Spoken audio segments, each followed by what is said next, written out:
What's up, Infected, and welcome to the Quarantine. Today I'm going to be taking a look at a game by the name of Lucidity that's going to be coming to Kickstarter soon. Now if you like what you see here, I'll have a link up here in the corner and down in the description that'll take you directly to the Kickstarter when it's available. It's going to provide way more information than I could possibly cover in this video. I do also have to state that this is a Kickstarter prototype, so your copy is of course subject to change. So what is Lucidity? Well, Lucidity is a game where you're a dreamer and you're locked in your own dreams, being hunted by nightmares. And you're trying to gain enough energy so you can escape your dream without succumbing to said nightmares and becoming that nightmare itself. Now, mechanically, the game is a dice-chucking push-your-luck game, where you're going to roll dice and you're going to determine based on how you previously rolled, do you want to continue rolling dice, or do you want to pass your turn to make your next turn maybe a little bit more of a breather turn? But there's never really an instance where you're not in danger and you're not threatened by the nightmares surrounding you. So that's really the best way I can describe the game, so let's go over to the overview. In Lucidity, the players are trying to escape their own dreams by delving deeper and deeper into their own psyche. They have to choose just how deep they would like to go from 3 separate difficulties. They get gradually harder. But they have to be careful, because in doing so, they may wind up becoming one of their own nightmares. Once the players decided on their level of difficulty, they're going to retrieve that many dice from the dream bag.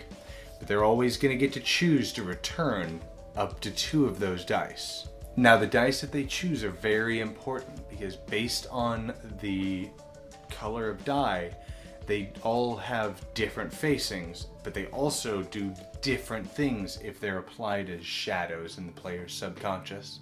Once the players decided which dice they're going to return back to the bag, they're then going to roll them and apply the dice to the different areas on the player board, such as hunt, exhaust, points, or shadows. Once the players applied their hunt, exhaust, and points, they then would go and apply their shadow dice, thus doing what the shadow die requires.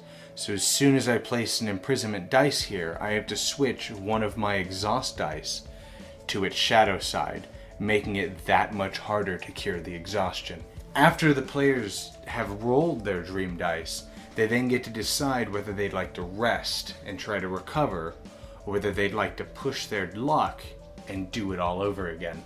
If a player decides to rest at the end of their turn, they'll get to remove all of their exhaustion dice from their exhaust track, or a single shadow die from anywhere on the board and return it back to the bag, and their turn is now over. But be careful, because if, depending on the number of players, a 3rd or a 4th shadow of that color is ever rolled, then you become that nightmare, and thus are starting to hunt the players. As a nightmare, your turn becomes a little different. You can then start stealing your color from the players, or you can pull 2 dice out of the bag and choose them to roll one of those dice and just apply its effects. However, if any player ever rolls a shadow of your color, it becomes an instant point that's then given to you, and you get to activate your card's special ability. Some of the nightmares have extra symbols that, if rolled, become your points as well. If at any time any player fills up their 15th spot of points, the game is over at the end of the round. Or, if every player has become a nightmare, the game ends immediately and the player with the most points wins. Alright, well, as a lot of you guys may know, normally I actually do not like a lot of luck-based games. I like decision making. I like watching my hard-laid plans unfold and watching them blossom, and it's awesome and I love it. So at first I didn't know how much I was going to like Lucidity. It looked like an interesting concept. The artwork in the game is really well done, as you see here. I really like the art in it and everything. So I was still a little hesitant on whether I was going to like Lucidity. However, much to my surprise, I actually thoroughly enjoy Lucidity. Because yes, it's very heavy luck based. you could lose turn 1 if you're unlucky, or you can immediately become the depths, which is arguably the easiest one to actually become a nightmare. But overall, you do feel like you are making a decision, because you're going to pull out these dice. You make a decision on how much luck that you want to have. Do you want to have a little bit of luck and only roll a few dice and hope you can mitigate some of that? Or do you want to roll a bunch of dice and you go big or you go home? But then that's more chance of you getting screwed over. So you immediately have that decision right there. But then you get to put 2 of those dice back, and you're going to look at this quite a bit, and you're going to go, okay, well, let's see. Blue has 3 eyes on it. Okay, so let me put those 2 blues back. Or maybe you don't want a chance just dying outright, so you're going to put the red dice back. Or maybe, you know, one of your opponents, maybe they're blue, so, or maybe they're green, so you're going to put the green dice back because you don't want to give them points. So you do have that decision making. And then after you roll and you see just how bad your luck actually was, and you apply those dice and you apply the consequences of putting a shadow die over on the shadow section, and you see what everything unfolds, and now you're faced with another decision. Do you rest and get rid of a single eye, which could be huge, whether that eye is over in the hunted area, or whether it's in the exhausted area, or maybe it's just in the shadow area? Which one do you get rid of? Or do you just get rid of your exhaustion? Because if you ever end one of your rounds with full exhaustion, your turn is just over. And if you end your turn exhausted, you lose points by reaching into this bag and pulling out a single die, and then you lose all of the points of that color, which could be devastating. And then it gets even deeper when you have opponents or even yourself that becomes a nightmare. And then now your turns are totally different. Do you steal points from somebody, or do you reach into the bag and, because maybe there's no points of your color anymore left on the board or whatever, so now you're going to reach into the bag and pull out 2 dice of your own, and now you're going to go, okay, which one of these 2 do I want to give that player? So maybe I'm the depths. Do I give them the blue die, which I probably will, in hopes that they roll an eye and give me a point? Or do you give them that red die in your hand and hope you kill them? That way they're not even in the running to win anymore. So you actually, for a push your luck game, you actually have a decent bit of decision making. Now, you're not mitigating a whole lot of the luck here at all, but you do have decision making which could affect how your future turns are going to go. And I thought that was a really interesting take. So overall, yes, I definitely recommend Lucidity. I mean, the artwork is really cool, for one.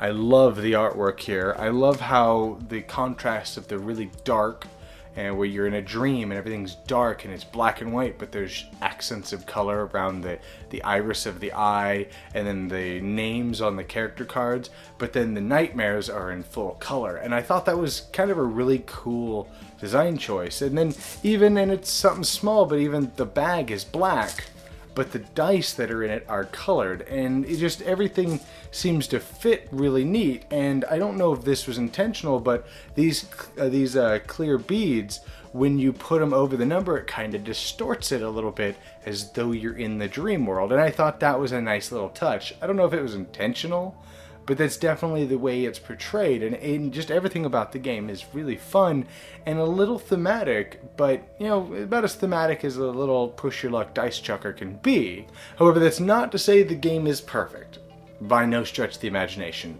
Again, lots of luck. You know, you are boiled down, you're chucking dice. So there is going to be a level of luck which is going to turn some people off. But me, I don't even like very heavy luck-based games, and I thoroughly enjoy this. The game doesn't take very long to play, so it's not a big deal. Which does lead me into my next little complaint that, and it's a minor complaint, but it's one that we did have, where occasionally, and this doesn't happen very often, most games last 5-10 minutes, maybe a round or two, especially if people are being real ballsy with their rolls. Everybody becomes a nightmare by the end of the first or second round. But if it doesn't, the game can actually be a bit lengthy because everybody's stealing points from everybody. And for example, you play a 4-player game, and we did this, I'm wanting to say 3 or 4 days ago, and 3 of us were nightmares, and 1 player was just getting beat up on the whole game. He couldn't get anywhere, and all he was feeding everybody points, but it was a very slow going, so the game wound up lasting like 20 minutes, and it wasn't very enjoyable for him because his turns were just pointless, essentially. He was the only human player, or the only dreamer player. Everybody else was nightmares. Our turns were kind of boring. It was like, well, I'll steal these, or let's reach into the bag here, you can have these, or you can have this one die. And so the game does have the opportunity, or the possibility, probably a better word, to drag on a little bit longer than it should and overstay its welcome. But out of all of the games we played, we only had that happen once, maybe twice, and I'm wanting to say we played this game close to 24 times.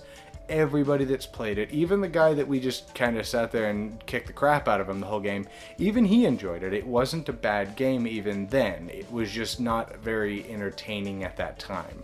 So overall, yes, I highly recommend picking up Lucidity. I will probably definitely be kickstarting this. It's a great little game, and I can't imagine it being in much more than a small little box like the size of Artifact Inc. or something. But anyways, that is my review for Lucidity. Hope you enjoyed the show. I'll see you guys next time in the Quarantine.